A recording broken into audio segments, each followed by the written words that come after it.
El 12 de enero amaneció como cualquier otro día en la vibrante ciudad de Puerto Príncipe, Haití.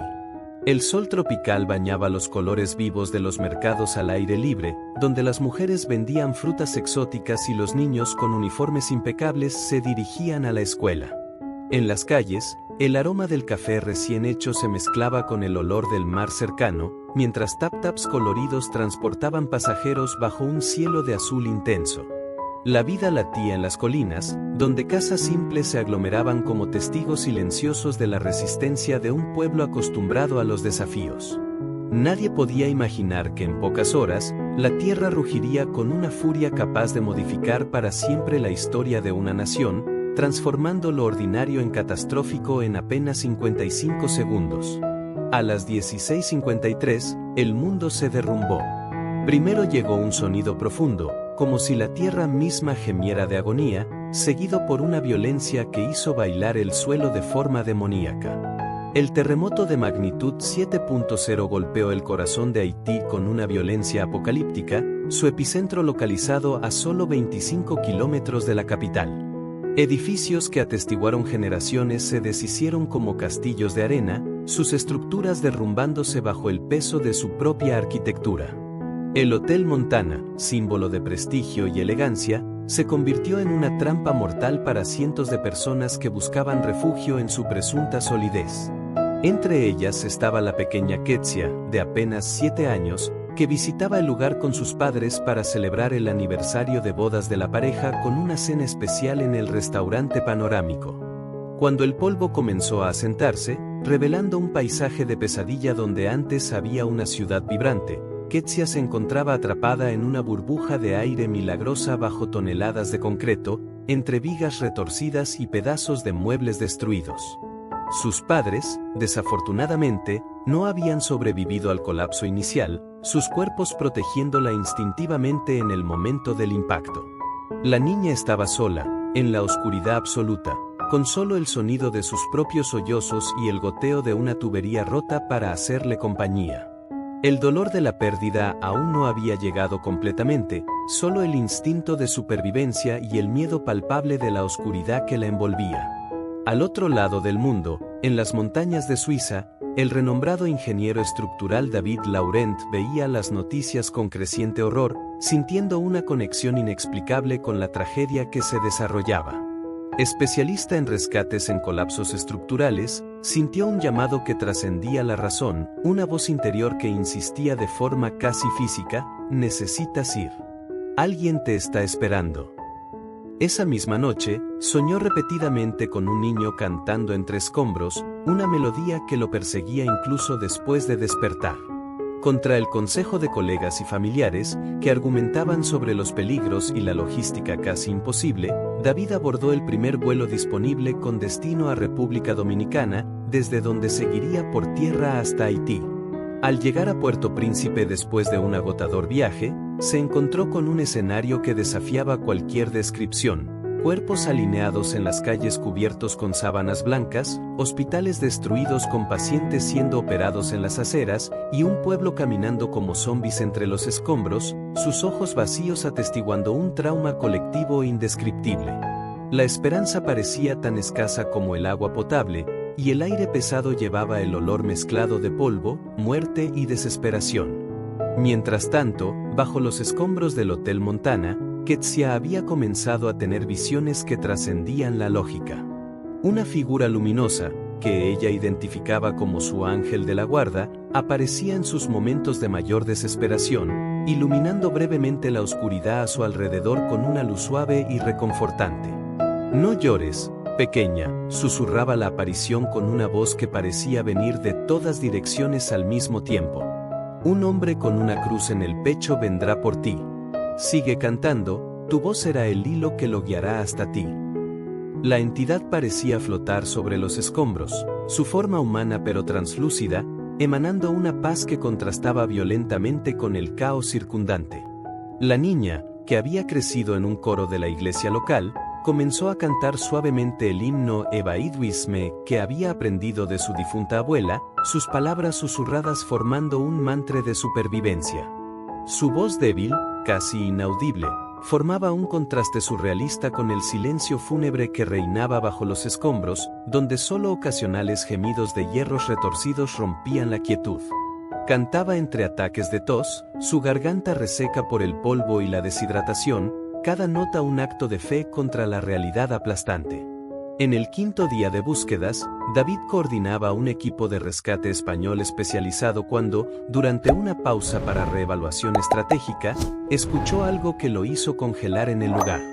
Una melodía familiar emergía de entre las chatarras retorcidas, tan tenue que casi se perdía en el ruido de fondo de los equipos. Era el mismo himno que su propia abuela le había enseñado en la infancia en Francia, una conexión inexplicable a través del tiempo y el espacio. Con el corazón acelerado y un frío en la espalda, se acercó a la fuente del sonido, pidiendo silencio absoluto al equipo con un gesto urgente de las manos. «Quetzia», gritó a través de una grieta no más grande que su mano, su voz trémula de emoción contenida. «Mi nombre es David. Estamos aquí para sacarte. Sigue cantando, cariño». La voz de la niña respondió después de un momento de silencio, sorprendentemente calmada y clara: «Sabía que vendrías. El ángel me dijo que traerías una cruz. Tengo mucha sed, Señor».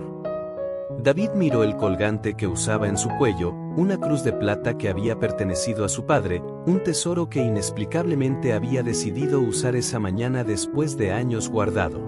Erizado hasta la médula, comenzó a trabajar frenéticamente, coordinando al equipo con una precisión nacida de una determinación sobrenatural. Las siguientes 48 horas se convirtieron en una pesadilla de ingeniería donde cada decisión llevaba el peso de una vida. Cada movimiento podría causar un deslizamiento fatal, y los ingenieros mapeaban cada avance con extremo cuidado, creando soportes temporales con cualquier material disponible. David identificó un punto crucial de apoyo, una viga de concreto que, según todos los cálculos estructurales y las leyes de la física, debería haber cedido hace mucho tiempo bajo el peso aplastante. Milagrosamente, mantenía todo un sector del edificio suspendido como si estuviera sostenido por manos invisibles, creando precisamente la burbuja de aire que protegía a Quetzia de ser aplastada. En el séptimo día, cuando la esperanza ya comenzaba a menguar incluso entre los más optimistas y algunos sugerían que los recursos deberían reasignarse a sobrevivientes más accesibles, ocurrió el momento decisivo que pondría a prueba todas las convicciones.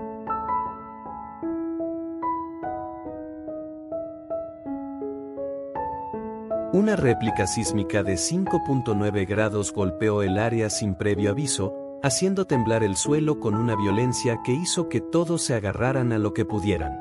Los socorristas tuvieron que alejarse rápidamente siguiendo los protocolos de seguridad, pero David se negó a abandonar su posición, aferrándose a la herrería mientras el mundo se derrumbaba a su alrededor. «Si me voy, la estructura cederá», gritó sobre el rugido de la tierra, sus ojos fijos en el pequeño espacio donde sabía que Quetzia esperaba. «No puedo dejarla sola ahora». Fue entonces que múltiples testigos, incluidos miembros del equipo de rescate y sobrevivientes, juraron haber visto una figura luminosa cerca de los escombros, una silueta que parecía flotar sobre el lugar exacto donde David trabajaba. Un periodista francés que cubría el rescate capturó una imagen que se volvería icónica, un haz de luz dorada incidiendo precisamente sobre el lugar donde David continuaba trabajando, mientras todo a su alrededor se derrumbaba en una nube de polvo y escombros. La fotografía, posteriormente analizada por expertos, mostraría una anomalía luminosa que ningún fenómeno natural podía explicar satisfactoriamente. Cuando los temblores cesaron, lo imposible había sucedido contra todas las probabilidades y leyes de la ingeniería. El área circundante se había derrumbado completamente, pero el nicho donde David estaba, y donde Quetzia permanecía atrapada, permanecía intacto, como una isla de esperanza en un mar de destrucción. Fue como si una mano invisible hubiera protegido ese pequeño pedazo de ruina, desviando los escombros que caían y manteniendo la integridad estructural precisamente donde era necesaria. Los socorristas regresaron en estado de shock, encontrando a David ileso y aún trabajando, sus manos sangrando pero su determinación intacta. Finalmente, a las 14:22 del octavo día, Después de 186 horas atrapada bajo los escombros, uno de los rescates más largos de la historia moderna, Kezia fue levantada en los brazos de David a través de una abertura cuidadosamente ampliada. La niña flacucha, cubierta de polvo pero increíblemente viva y lúcida, miró el rostro cansado y sucio del ingeniero y susurró con una pequeña sonrisa: «Sabía que vendrías. Te demoraste, pero trajiste la cruz. El ángel dijo que me llevarías a ver el sol de nuevo». La escena fue transmitida en vivo a todo el mundo a través de una conexión precaria de satélite. Millones de personas en todos los continentes vieron el momento en que David, con lágrimas recorriendo su rostro sucio, emergió cargando a la pequeña sobreviviente envuelta en una manta de emergencia. El milagro en el terremoto que conmovió al mundo se convirtió instantáneamente en un símbolo de esperanza en medio de la tragedia, un faro que iluminó la oscuridad del desastre haitiano. Pero el verdadero milagro, descubrirían después, era aún más extraordinario que la simple supervivencia contra todas las probabilidades. Los diarios de Kezia, recuperados posteriormente de los escombros de su casa, mostraban dibujos hechos durante su cautiverio: un hombre alto con una cruz en el pecho, exactamente con las facciones de David, dibujados 2 días antes de que él llegara a Haití, incluyendo detalles como una cicatriz en su frente que él había adquirido en un accidente en la adolescencia. Las anotaciones de la niña describían conversaciones con su ángel que predecían detalles específicos del rescate que ella no podría saber. David, que se había declarado agnóstico durante toda su vida adulta y basaba su carrera exclusivamente en la ciencia y la lógica, jamás pudo explicar por qué sintió la necesidad urgente e irracional de viajar a Haití, ni cómo identificó el punto exacto donde escuchar la voz de la niña entre kilómetros de destrucción. «Algo más grande que yo me guió», diría más tarde en entrevistas, siempre emocionado. «No fui yo quien encontró a Kezia, fui conducido hasta ella por fuerzas que no comprendo, pero por las cuales estaré eternamente agradecido». Kezia, criada posteriormente por una tía que la acogió, creció para convertirse en pediatra, especializándose en trauma infantil y dedicando su vida a cuidar niños en situaciones de crisis. Ella y David mantuvieron un vínculo para toda la vida. El ingeniero francés se convirtió en su padrino oficial y la visitaba regularmente, siempre usando la misma cruz de plata que, según Kezia, brillaba cuando se encontraban. El rescate cambió no solo sus vidas, sino el propio enfoque internacional hacia los desastres.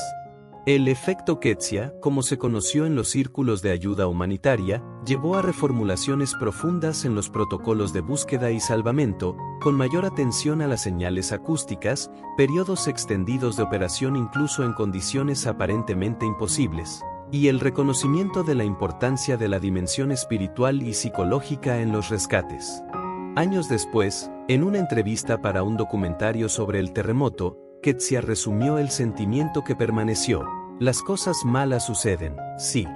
La tierra puede temblar, los edificios pueden caer, las personas que amamos pueden ser arrebatadas. Pero el amor siempre encuentra un camino para alcanzarnos, incluso bajo 8 pisos de concreto, incluso en la oscuridad más absoluta. A veces, viene como un ángel que nos consuela. Otras veces, como un ingeniero francés terco con una cruz en el pecho que se niega a darse por vencido contigo.